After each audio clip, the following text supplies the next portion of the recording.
Hello and welcome. This video from the 5-Minute Exam English channel is designed for people who are getting ready to take the Duolingo English Test. Specifically, I'm going to teach 5 useful phrases that you can use in extended speaking tasks. I hope you enjoy the video. On the screen now, you can see a speaking task which you can find on Duolingo's official online practice test.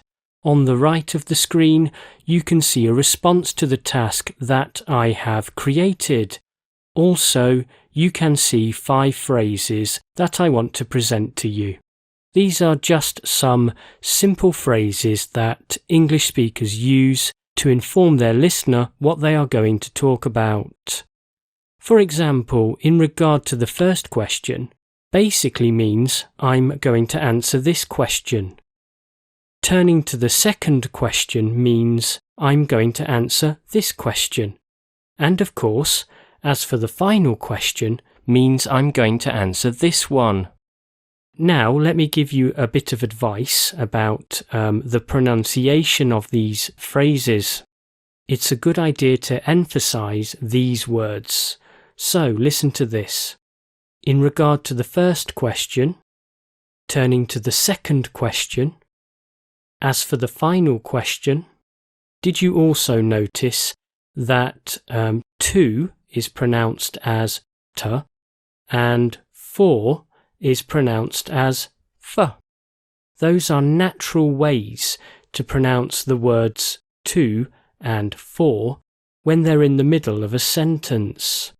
Now let's imagine that you've answered all the questions in your task, but you've got lots of time remaining. What can you do? Well, you can return to one of the questions and add some more information to your answer. If you want to go back to one of the questions, if you have the time to do that, then why not use this phrase, returning to the first question, or returning to the second question, if you prefer.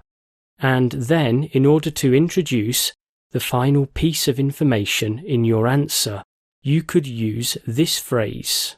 This time, it's a good idea to emphasize the first word.